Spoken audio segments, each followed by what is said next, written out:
الشیطان الرجیم بسم اللہ الرحمن الرحیم ومن الناس من یقول آمنا باللہ وبالیوم الآخر وما هم بمؤمنین یحادعون اللہ والذین آمنوا وما یخدعون الا انفسهم وما یشعرون۔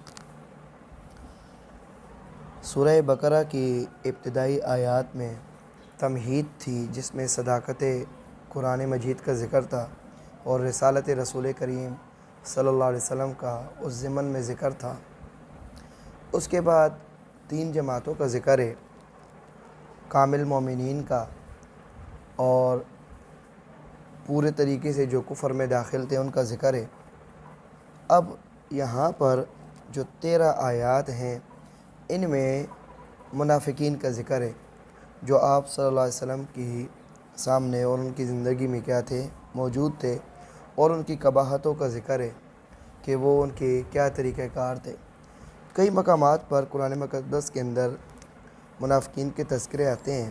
سورہ منافقون پوری صورت اس بات کو بیان کرنے کے لیے علیحدہ مذکور ہوگی انشاءاللہ۔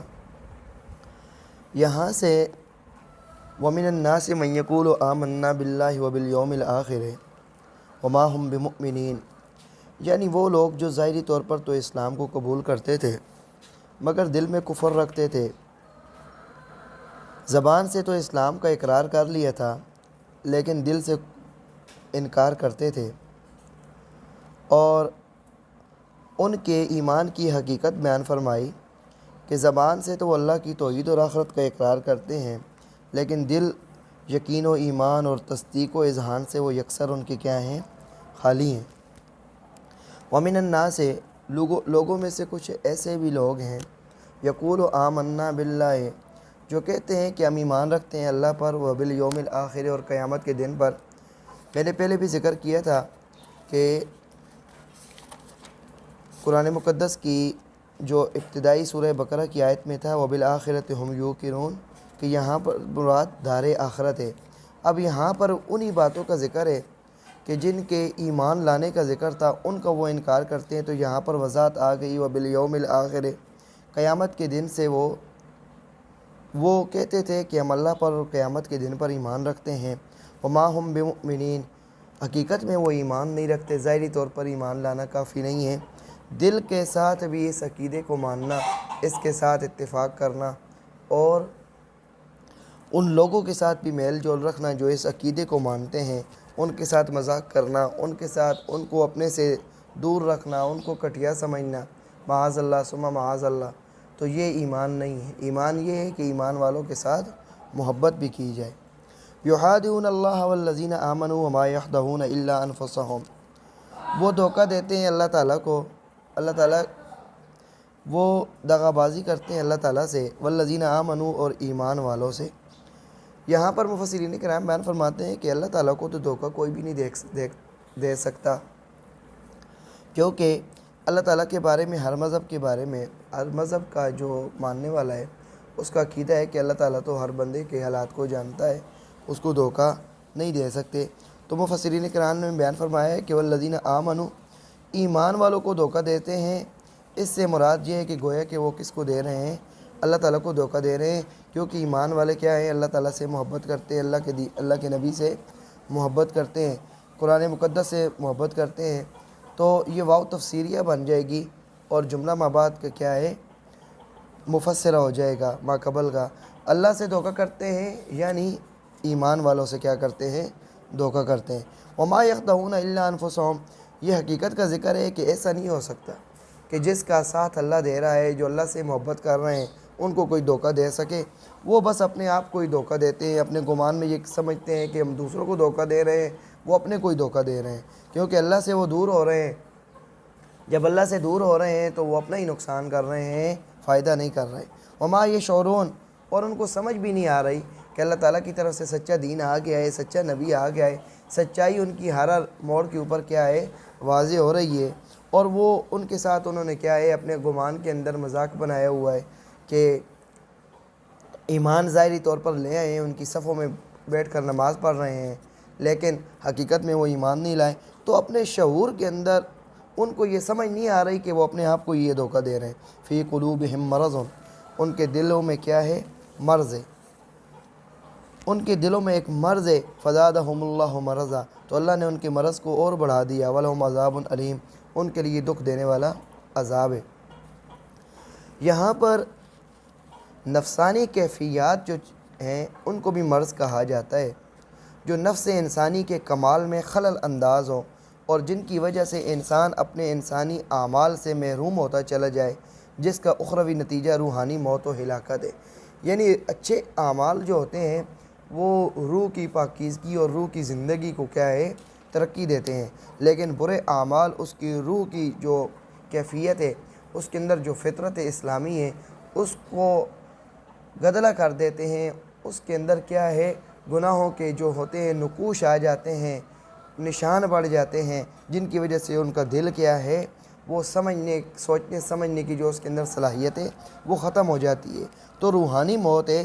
فی قلوبہم مرض، ان کے دلوں میں ایک روحانی مرض ہے جس کی وجہ سے نفاق، کفر اور عداوت رسول کریم صلی اللہ علیہ وسلم، یہ ان کے دل میں ایک ایسا مرض ہے کہ جس مرض کی وجہ سے ان کی دل کی جو آگے خوبیاں تھیں وہ ساری کی ساری چھپ گئیں اور کوئی فائدہ ان کا نہ رہا۔ جیسے حضرت جنید بغدادی رحمہ اللہ رحمۃ واسع نے فرمایا ہے کہ دلوں کے امراض جو ہوتے ہیں یہ خواہشات نفسانی کے اتباع سے پیدا ہوتے ہیں۔ جیسے بدن انسانی کے امراض اخلاق انسان کی بے اعتدالی سے پیدا ہوتے ہیں، کہ انسان بے اعتدالی کرتا ہے تو بدن انسان مریض ہوتا ہے، اور دلوں کے مرض جو ہوتے ہیں وہ نفسانی خواہشات کے پیچھے چلتے رہیں گے تو یہ پیدا ہوں گے۔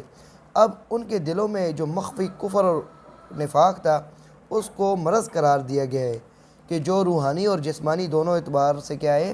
بڑا مرض ہے۔ روحانی مرض تو ظاہر ہے کہ اول تو اپنے پیدا کرنے والے پالنے والے کی ناشکری اور اس کے احکام کی سرکشی کرتے ہیں، جس کا نام کفر ہے۔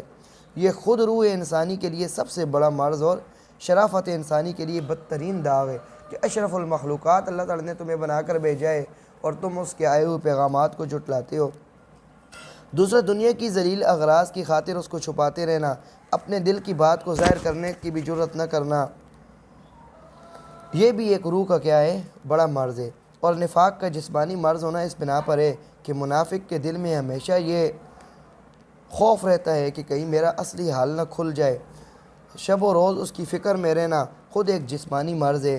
اس کے علاوہ اس مرض کا لازمی نتیجہ حسد ہے، کہ مسلمانوں کی ترقی کو دیکھ کر منافق کو جلن ہوتی ہے، مگر وہ اپنے دل کی سوزش کا اظہار بھی نہیں کر سکتا۔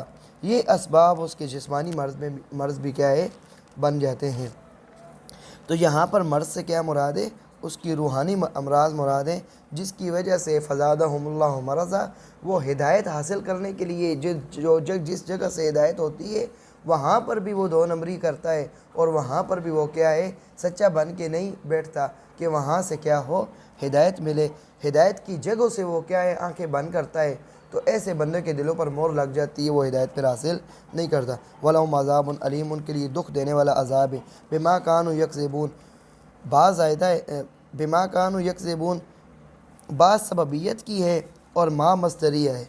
بعض سببیت یعنی اس سبب سے کہ وہ جھوٹ کہتے ہیں، جو جھوٹ اپنی زبان سے وہ کہتے تھے ایمان کا، اس وجہ سے ان کے دلوں کے اندر ان کو عذاب ہوگا۔